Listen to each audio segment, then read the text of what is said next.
जय हिंद दोस्तों, मैं हूं आपका दोस्त होस्ट सुनील पटेल।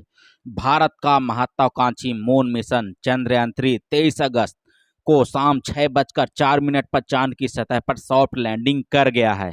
चंद्रयान 3 के लॉन्चिंग के बाद से ही चंद्रमा की चर्चा चारों तरफ हो रही है। चंद्रयान 3 के लैंडर ने चांद की उस इलाके की कई दिलचस्प तस्वीरें भेजी हैं जिन्हें कभी किसी ने देखी नहीं होगी। आज हम आपको चांद से जुड़े कई रहस्यों के बारे में बताएंगे जिनके बारे में जानकर आप हैरत में पड़ जाएंगे। ग्रह नहीं है चांद, ये आप सब जान रहे होंगे। चांद कोई ग्रह नहीं है बल्कि एक उपग्रह है। यह धरती के चारों तरफ चक्कर लगाता है। सबसे खास बात यह है कि चंद्रमा धरती का एकमात्र प्राकृतिक उपग्रह है। इसके साथ ही सौर मंडल का 5वां विशाल प्राकृतिक उपग्रह है। वैज्ञानिकों के मुताबिक करीब 4.5 अरब साल पहले पृथ्वी और थिया मतलब मार्स के आकार का तत्व के बीच भयानक टक्कर हुई थी, जिसके बाद बचे मलबे से चांद का निर्माण हुआ था। चांद पर घट जाता है वजन। साल 1969 में चांद पर इंसान ने पहली बार कदम रखा था। विज्ञान के मुताबिक चांद की गुरुत्वाकर्षण शक्ति धरती से बहुत कम है। इसकी वजह से चांद पर जाने से इंसान का वजन कम हो जाता है।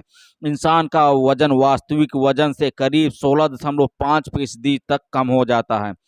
चांद का नींद पर पड़ता है प्रभाव। एक रिसर्च के मुताबिक चंद्रमा की वजह से धरती पर रहने वाले लोगों की नींद पर असर पड़ता है। इस शोध के मुताबिक अमावस्या पर लोगों को अच्छी नींद नहीं आती, जबकि पूर्णिमा पर लोग नींद कम ले पाते हैं। लेकिन शोध की पुष्टि अभी भी नहीं हो पाई है, क्योंकि इस बात को विज्ञान साबित नहीं कर सका। वैज्ञानिक इसको लेकर रिसर्च कर रहे हैं। हमेशा के लिए खो जाएगा एक दिन चांद। वर्तमान समय में सिर्फ अमावस्या के दिन चंद्रमा नहीं दिखाई देता, लेकिन एक दिन पूरी तरह से छिप जाएगा। इसकी वजह यह है कि हर साल चांद धरती से 3.78 सेंटीमीटर दूर जा रहा है। यह बात अमेरिकी अंतरिक्ष एजेंसी नासा ने अपनी वेबसाइट पर लिखी थी। ऐसे में निश्चित दूरी होने पर धरती की परिक्रमा करने में चांद को 47 दिन का समय लगेगा। फिलहाल चांद धरती की परिक्रमा 27 दिन 6 घंटे में पूरा करता है।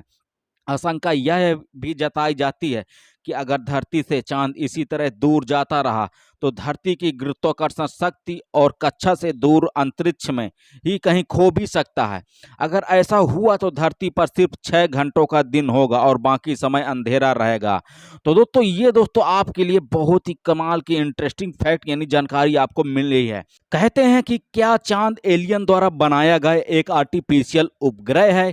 कई वैज्ञानिक और विचारों द्वारा अनुमान लगाया जा रहा है कि हमारा चांद एक प्राकृतिक उपग्रह नहीं है बल्कि एलियन द्वारा बनाया एक आर्टिफिशियल उपग्रह है। अब तक किए गए खोज अनुसार चांद की संरचना बहुत ही रहस्यमय है, जो अन्य ग्रहों के उत्पत्ति से कुछ भी मेल नहीं खाती। कई खोजों द्वारा और प्रयोगों द्वारा वैज्ञानिक दावा करते हैं कि हमारा चांद अंदर से पूरा खोखला है और ऊपर सतह कई धातु और खनिज से बनी हुई है।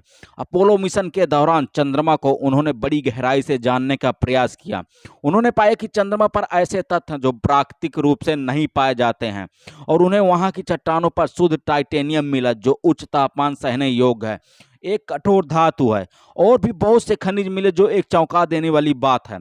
अपोलो 14 के अंतरिक्ष यात्री डॉक्टर अर्गल मिचल का दावा है कि चंद्रमा की सतह पर भारी मात्रा में धातु और खनिजें हैं, और जबकि अंदर से यह खोखला है।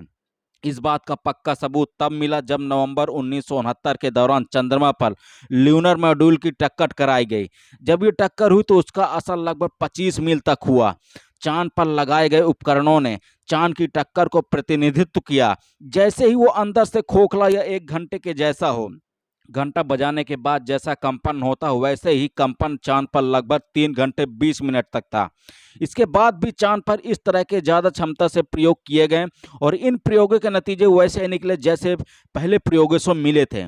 इससे अनुमान लगाया जा रहा है कि चंद्रमा एक खोखले धातु के गोले की तरह है जिसकी सतह धूल से ढकी हुई है, और नासा का यह मानना है कि चंद्रमा की सतह से लगभग 2 से 3 मील की गहराई तक धातु की परत है और वहां का तापमान दिन में 180 डिग्री तक पहुंचता है और रात में 150 डिग्री तक पहुंचता है।